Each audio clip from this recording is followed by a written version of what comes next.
Hey guys, now we're looking at the new Dragon Ridge map. I'm playing an IS-8. I don't have the upgraded turret on this tank yet.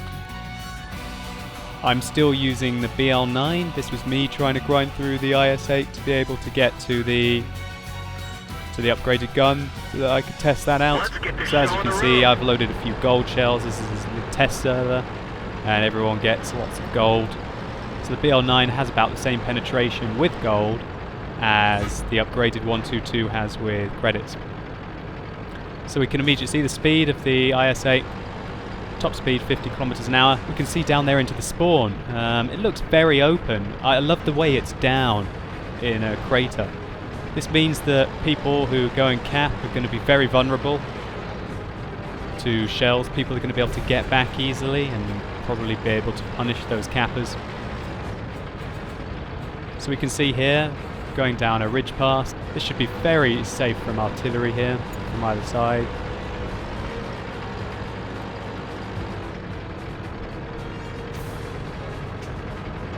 And once we get through the initial arty safety, we go into a town where this is really where the crunch happens. Either side appears and they try and push their way into the town and try and look after their tanks while inflicting as much damage as possible on the enemy. So we can see here that I found an IS-7. I was particularly interested at this stage to take a look at the IS-7 to see how the IS-8 armor compared to the IS-7. And here we see a frontal glance at similarities between the IS-8 and the IS-7 frontal armor. The only difference is the thickness. The angles look pretty much the same, and so all seasoned IS-7 drivers will like the fact that they can use their IS-8 armor in the same way, still keeping in mind that it is got less plate thickness, so you're going to have to be a touch more careful. This tank works best front on and angling only when you go around a corner. So all the buildings on this map can be driven through. I guess that's the wooden Chinese design, whereas the maps on the south coast, the buildings on the south coast map that we just saw, most of them cannot be driven through. All these buildings, quite satisfyingly, you can hide behind them, maybe take a shell or two with them, but after that, you're going to be attacked.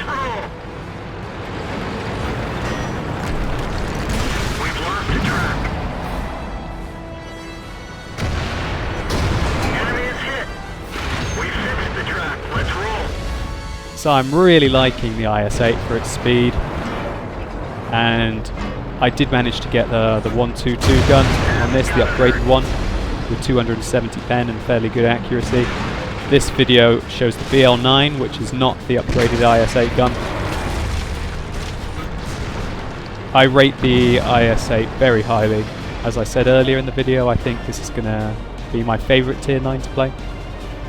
We can see there that even the BL9 with gold, which has the same penetration more or less as the upgraded 122 with credit hammer, can easily penetrate the lower plate of a T110 from range.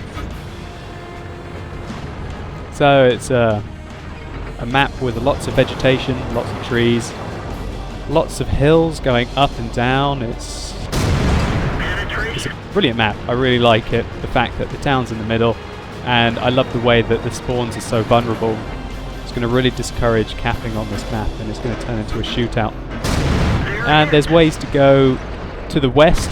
A lot of people, as you can see, a lot of my team are situated in the northwest at the moment. So they go that way instead of going into the deathmatch in the town, which I prefer to get stuck into personally.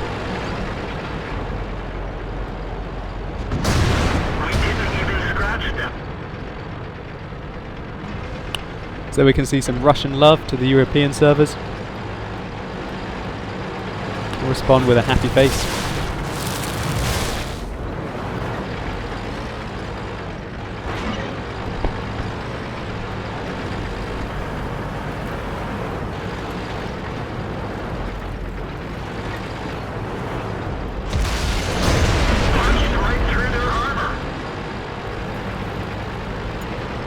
So after finishing this guy, we're going to approach the enemy spawn, which I'm making a move for now.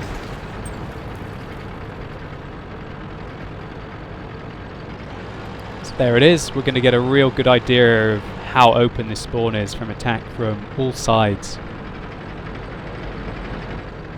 Camping this spawn is not going to be an easy thing to do. This is going to be an aggressive map where teams try and fight to get control of the West Valley. As you can still see, there's a fight going on there, or a fight for the central town.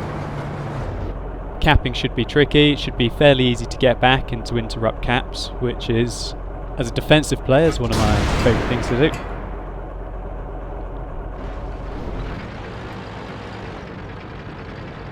And now we're going to get a quick comparison of the new IS-4 at tier 10 and the IS-8 armour. And I send the Russians some love there, trying to build bridges between our two servers on the test run.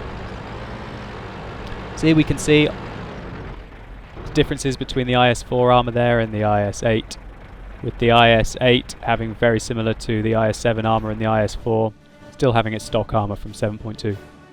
So thank you very much for watching my video, guys. I really appreciate all the great feedback I've had over the last couple of days. So if you've liked this video, please show it by giving it a like at the bottom and add it to your favourites if you want. Check out some of my other gameplay videos and footage, and I'm going to be away for a few days, but subscribe if you want content as soon as I'm back.